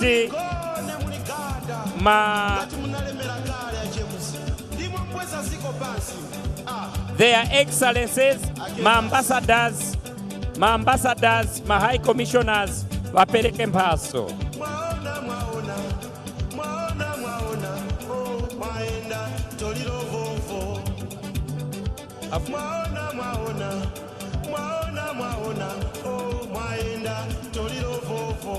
My ministers mukonzeke. All right. His Excellency Nicholas Woolley, the British High Commissioner to Zambia, is taking his presence representing the Queen here at this year's ceremony. Zambezi seat, the Malawian High Commissioner,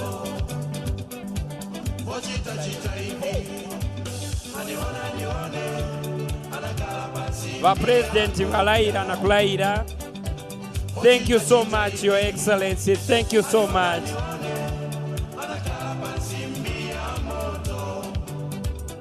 Lomba ma minister mkaliepereka kampaso. Ma minister mliepereke mpaso. Apereka na president. The first one is the British High Commissioner, then Malawian High Commissioner,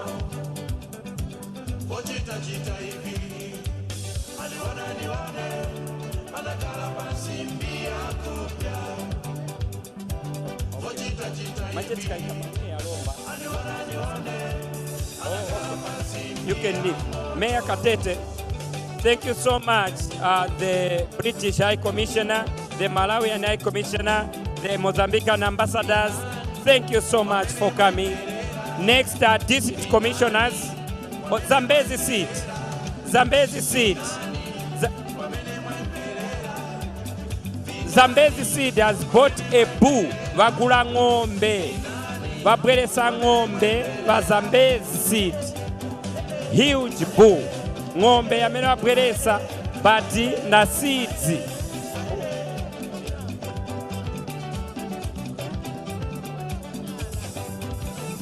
Va security va blocking njira tithandize Ngoni katundu iyi kukali vambiri vamene vabwera. Thank you so much, Zambe. Atlas Mara.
In person ya office iti.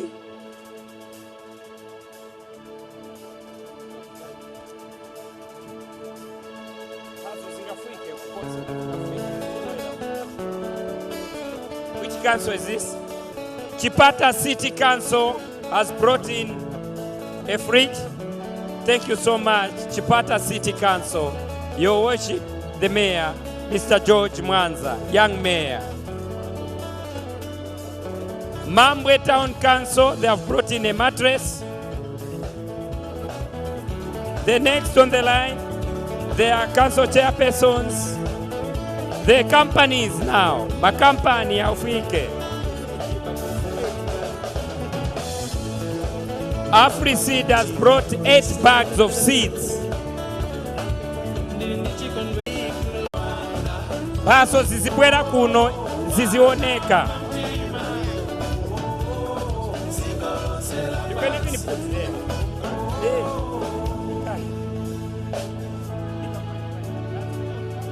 Health Professional Council of Zambia.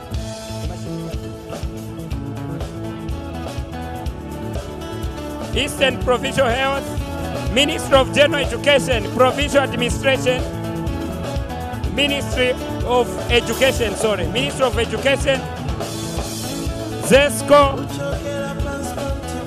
Fabricon,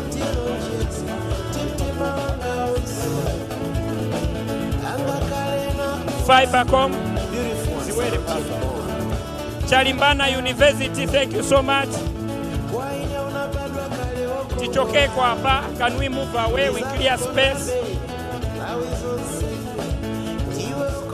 The chiefs are going to bring inside. You put the gifts inside. Kalumbira. Senior Chief Mukumbi, Kalumbira District. Representing Chief Mukuni, Kazungula. Thank you so much. Mukati perekeremon. Zikomo kwa mbili. Kuchokera kwa ngwenya maikosi ya makosi. Itokoza. Their Royal Highnesses, my chiefs, when I bring some gifts,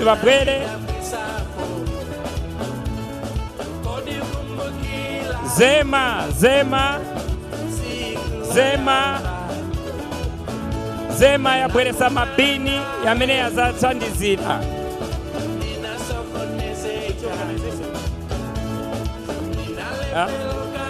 MTC ya bwere. Security, help us clear the place. Security, can you help? A new and good look. Zambezi Packaging Limited, located in Lusaka's Makeni area, supplies durable, quality woven plain and printed bags in sizes of 5, 10, 25, 50 and even 75 kg. For orders, please call 0977 600 400 or 0977 376 352. Email zambezipackaging9@gmail.com. Zambezi Packaging Company Limited, quality packaging producers. Fresh Picked is one of Zambia's leading manufacturers of food products such as tomato sauces, peanut butter that comes in extra crunchy and smooth variants. We also manufacture an assorted range of flavorsome jams and baked beans made from locally sourced food produce, thus supporting the local farmers. Fresh Picked products are available at your nearest supermarket or convenience store nationwide. Fresh Picked is 100% proudly Zambian. My wife, bumper harvest. Eh? Daddy, I'm telling you. your new fertilizer. Niamini. Eh? Iye daddy Tell mwasa. you. Hello. My instructions. Maya kunkabuno bwino mwamene. I went to ETG, and now we are enjoying the benefits of using a blended D-compound fertilizer as basil and Kynoplast as top-dressing fertilizer instead of urea that we used last year. Now look here. This year, it has given me 4 tons. 4 tons! But last year, it was only 1.8 tons. Kynoplast has given all my crops the nitrogen that I paid for. Wow. It has saved me money. Telling you. Understanding the difference between soil and crop-specific fertilizers, therein lies strength for Kynoplast blended fertilizers. More value in a bag. Available in the ETG depots countrywide, with a network providing agronomy services to farmers across the country. Kynoplast. Enhanced efficiency through innovation.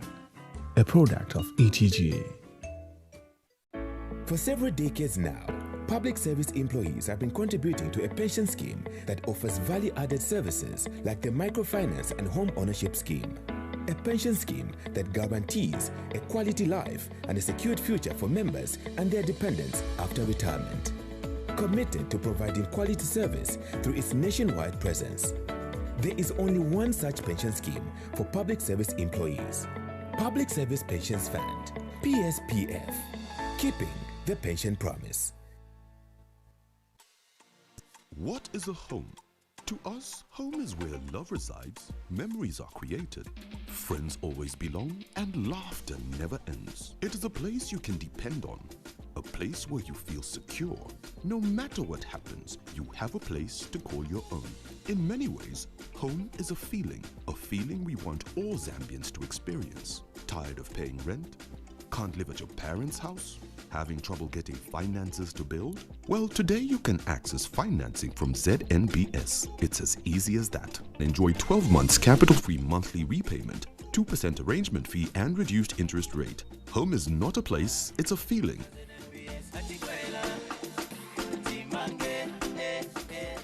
Nc'Wala Timange. T's and C's apply. Promotion runs for 6 months. Zambia National Building Society.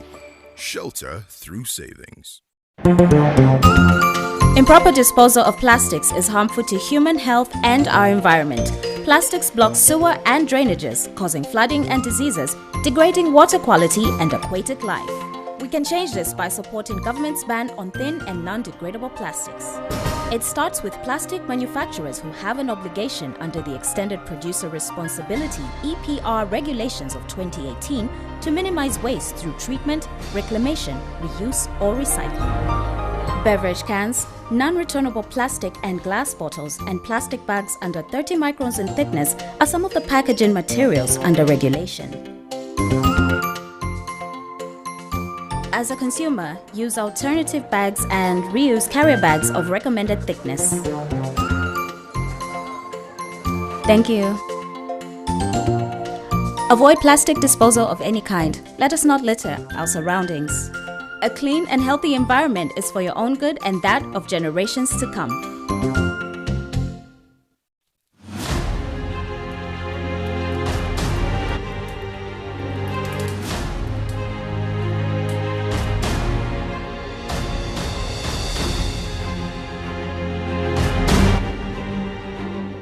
Introducing the new Black Panther Energy, the one true king. Available in 3 flavors.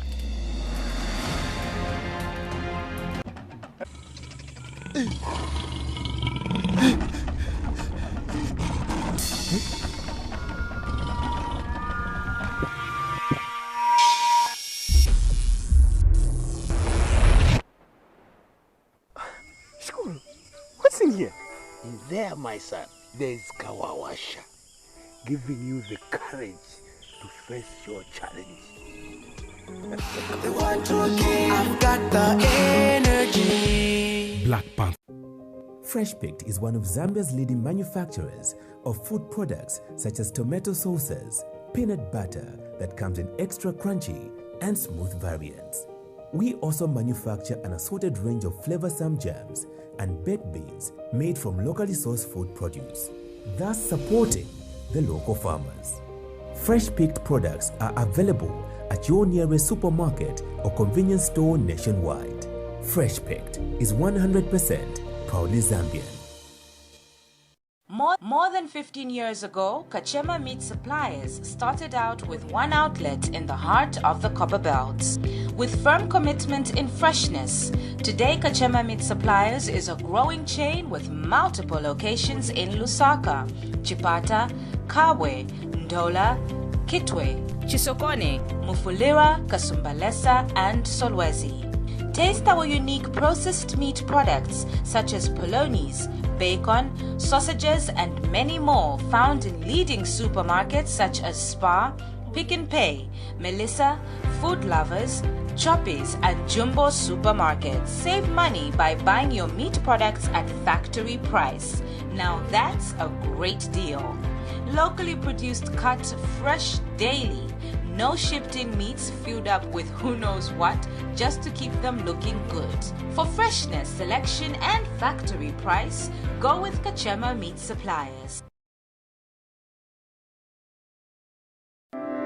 It's a new year, and your packaging needs a new and good look. Zambezi Packaging Limited, located in Lusaka's Makeni area, supplies durable, quality woven plain and printed bags in sizes of 5, 10, 25, 50, and even 75 kg. For orders, please call 0977 600 400 or 0977 376 352. Email zambezipackaging9@gmail.com. Zambezi Packaging Company Limited. Quality packaging producers. Ukamela mu usiwe ni mukaka wa mwino mu there we go. So real, so fresh, natural goodness every day. Thick and healthy, good for everyone. Introducing Dairy Gold Full Cream Milk from our carefully selected farms to your home, packed with all the nutrients you need every day. Dairy Gold Full Cream Milk. It's farm fresh. My wife, bumper harvest. Eh?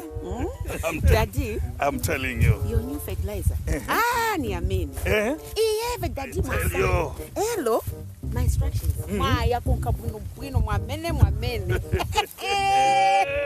I went to ETG, and now we are enjoying the benefits of using a blended D-compound fertilizer as Beso and Climax as top-dressing fertilizer instead of urea that we used last year. Now look here. This year, it has given me 4 tons. 4 tons. But last year, it was only 1.8 tons. Climax has given all my crops the nitrogen that I paid for. Wow. It has saved me money. Telling you. Understanding the difference between soil and crop-specific fertilizers, therein lies strength for Climax blended fertilizers. More value in a bag. Available in the ETG depots countrywide, with a network providing agronomy services to farmers across the country. Climax. Enhanced efficiency through innovation. A product of ETG. More than 15 years ago, Kachema Meat Suppliers started out with one outlet in the heart of the Copper Belt. With firm commitment in freshness, today Kachema Meat Suppliers is a growing chain with multiple locations in Lusaka, Chipata, Kabwe, Ndola, Kitwe, Chisokone, Mufulira, Kasumbalesa, and Solwezi.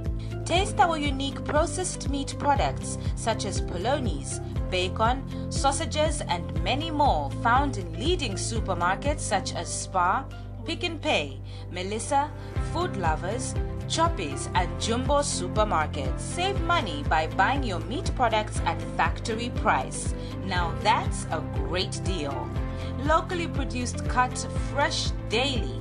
No shipped-in meats filled up with who knows what just to keep them looking good. For freshness, selection, and factory price, go with Kachema Meat Supply. And we have seen a number of people coming in to just witness this ceremony for 2022. So it has been excellent. Very exciting indeed. So for ETG, why would you want to associate yourself with this particular ceremony?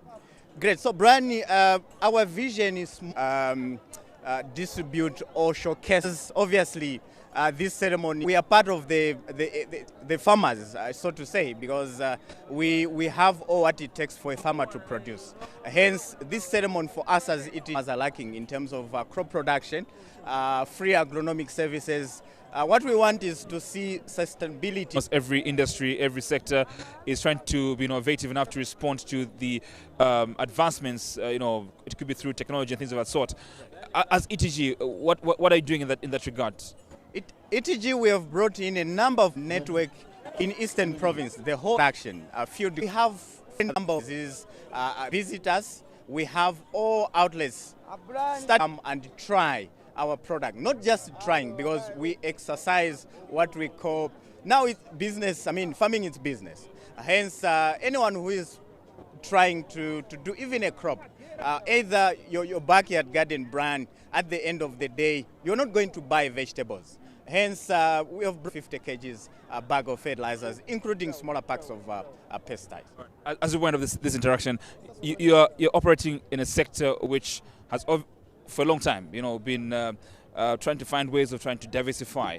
And obviously, each and every player in this sector must, input in as far as meeting that aspiration is concerned. For ETG, what are you doing to ensure that you speak to the need for the country to diversify this sector? Brian, our vision is quite big. We want to be the best link, easiest link between whatever farmers are producing at the end of the day, such that we don't want our farmers to suffer.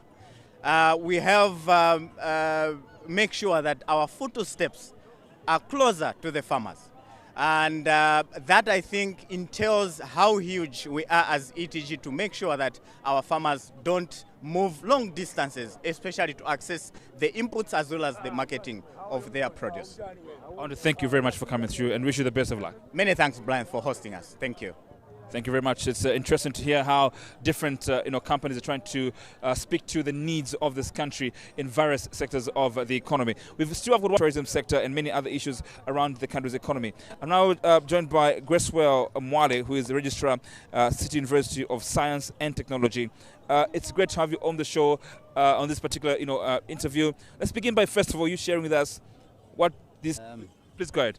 This is City. We train people in nursing, we train people in clinical medicine, we train people in public health and environmental. A diploma in early childhood education and offers degree programs in education. So we have degree programs in primary education. As a university? Well, most of our students come from almost all parts of Zambia. So it's not only, of course, we're based in Lusaka, but our students come from all parts of the country. Let's get, just as one of this interaction, let's just go through the programs you're offering and where our viewers that may want to enroll at your university can find you. Our prospective students can come and register. Then we also have a campus in Lusaka South, in Nc'Wala. So those that can get to Nc'Wala, we have 0977 77. I want to thank you very much, sir. Thank you very much indeed. Thank you, sir. Well, there you have it. So if you want to get into school right now, you want to enroll at the right university. You're still watching. As a matter of fact, I guess we're about to wind up. But, Shadow Mlinga will be going to... His Royal Highness would like to give a gift of courage and... State your business here. I'm here to see the king. I'm here to know about the gift that you're offering your people. How is it possible to give courage, energy, and power? Mafum.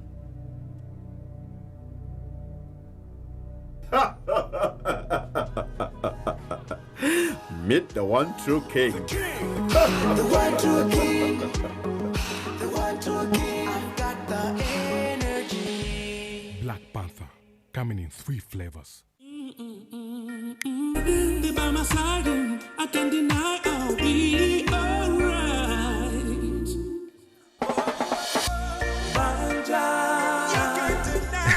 Our banjas come with a whole lot of family drama.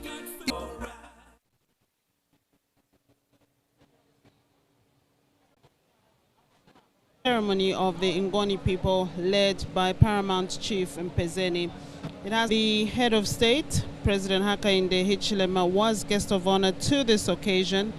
At some point, did take time to speak to the people. He's of this country is empowered. He also spoke about his passion for education, and that is evident through the removal of school fees from grade 1 to grade 8. He also emphasized on the aspect of peace, unity, and reconciliation, which also forms the theme for the 2022 Nc'Wala traditional ceremony.